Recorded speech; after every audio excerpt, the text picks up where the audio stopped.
When the administration gave its pitch for coal and nuclear energy at the UN conference on climate change, that's fun, it was disrupted by evil demonstrators. The chart. But we see right through your greed.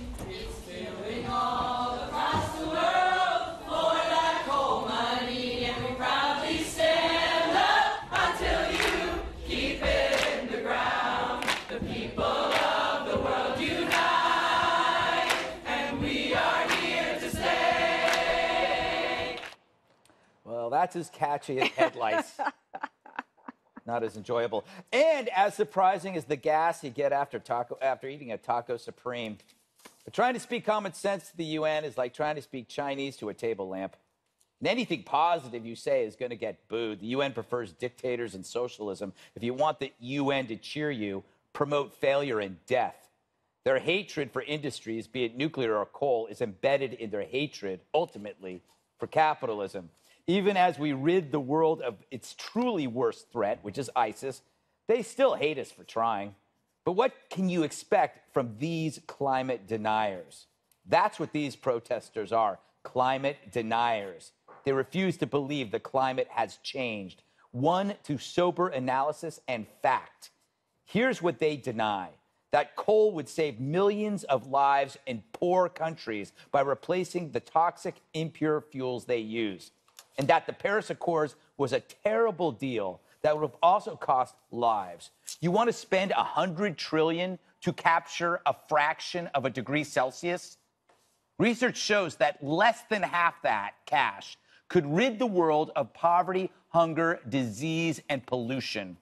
Using that cash carelessly is homicidal, which could be why the UN is in love with it. By the way, Syria just joined the Paris Accords. Now, by the UN's logic, that country is far more compassionate than us. So what if you gas your own people? Right. At least that drives down the carbon footprint. Wow. Terrible. It is terrible. I love, Kimberly, how those protesters, because they're ignorant, they're accusing those people on the podium of murder when if they deny coal to third world nations.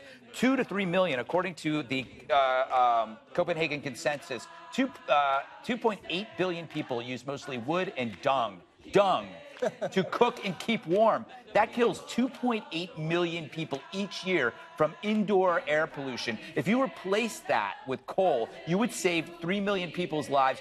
These people are the murderers. Okay, so they're accessories to crime. I'm just doing what they do. Right, so they're accessories to genocide, essentially, is what you're saying. Yeah. Well, I mean, but that's why you have to arm yourself with the facts and understand the issues very clearly on this. They're, you know, I mean, look, at least they're not Antifa. They're sort of singing in tune.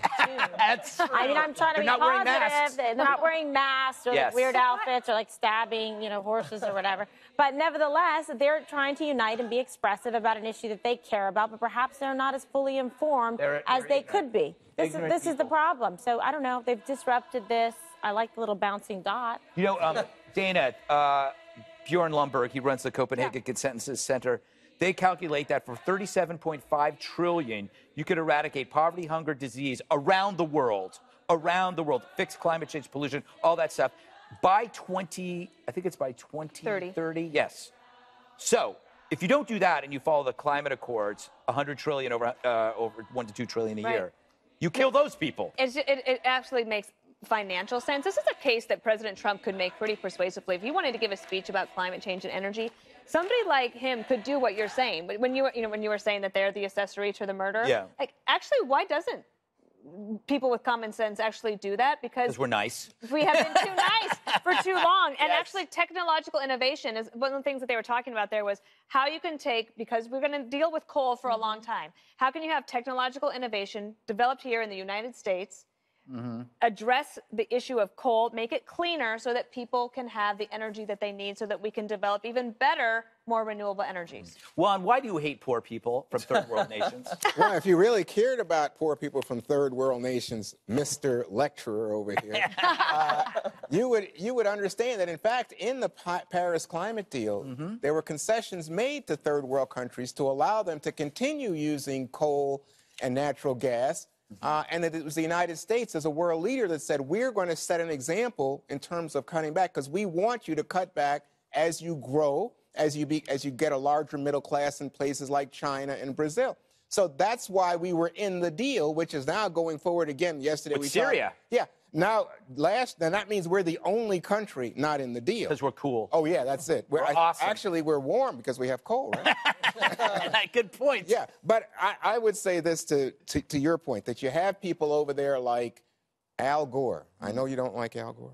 Yeah. And you have our former mayor, Michael Bloomberg. Right. Michael Bloomberg had a great quote about this, because I agree with Dana, by the way, that the Trump people had a legitimate point to make about the efficient use of coal and natural gas, and saying, hey, it's going to be used. Let's think about it. But then you have the reality that people perceive them as such enemies, so angry at the idea of trying to limit greenhouse gases, that you have Michael Bloomberg say promoting coal at the climate summit is like promoting tobacco at a cancer summit. That gives you an idea of how we are perceived now. That's by our own I guy. can't help our perceptions, Jesse, and neither can you. No, imagine no, that's true. Imagine if you're the parent and you've just spent $200,000 on your daughter to go to college, probably Middlebury or somewhere like that. And you said, what'd you do this weekend, Candace? And she said, I protested a coal conference at the UN. You got to think to yourself, that was not money well spent. And these people probably went to very nice schools, want to put coal miners in West Virginia out of work. That's what they're doing. Oh. And of all, it's true one. So they're Hillary supporters. Oh, yeah. That's And true. their dorms are heated by coal. Yeah, because if you don't have coal, you don't have jobs in West Virginia and places like that. And we don't You have guys any jobs keep coming from losing. we don't have any jobs. The other coming thing from, that's from pretty real funny energy, too is alternative. that maybe Solyndra. How many jobs were there? Yeah, they're jobs. I can still count them on my fingers. Okay. And think about, of all the tyrants and dictators and human rights abusers at the United Nations, these people decided to protest America. I know. Think about that. We America, Sharia with law. others, have destroyed ISIS. We are saving people's lives, and these people are protesting it. It's disgusting. What about Lee Greenwood's song? But I think they did a nice rendition. yeah, Well, that's what I thought. I thought they that's did- part of the whole protest. All right.